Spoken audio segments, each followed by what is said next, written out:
சுகப்பிரசவம். நான் விரும்பி கேட்ட ஒரு வழிவேதனை சுகப்பிரசவம். அந்நாள் நான் மறுபிறவி எடுத்த ஒரு நாள். கர்ப்பவாய் திறக்க உயிர்வழியை அனுபவித்தேன் பல மணி நேரங்கள். பிறகு தயாரானேன் இறந்து பின் திறக்கப் போகும் நிகழ்விற்கு.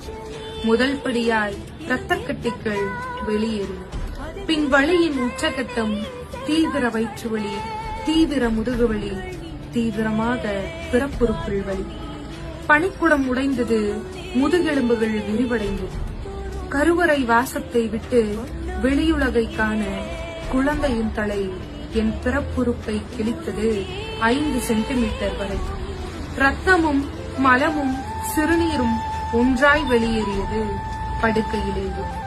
மருத்துவர்களும் செவிலியர்களும் நானும் வயிற்றின் மீது சொல்ல முடியா ஒரு அழுத்தத்தை கொடுக்க மரண வழியை சிந்தித்தேன் முதல் முறை. அந்த அழுத்தம் பிறப்புறுப்பை இன்னும் கிழித்தது 10 சென்டிமீட்டர்கள் வரை. ஒரு வழியாய் வெளியேறியது என்னுள் வாழ்ந்த அந்த உயிர்.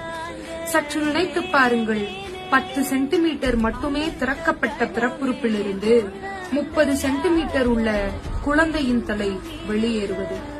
பின் தானே ஒன்றாய் உருவாகி 10 மாதம் ஒட்டியிருந்த தொப்புள் கொடி அறுக்கப்பட்டது. பின் கிழிந்த பிறப்புறுப்பு தைக்கப்பட்டது.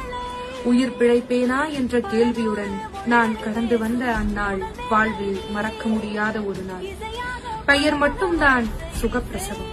கடந்து வந்ததெல்லாம் உயிர் போகும் வழி மட்டும்தான். கடைசியாய் ஒன்று, அன்று தொட்டு வந்தேன் இறப்பின் கதவை முதல் முறை.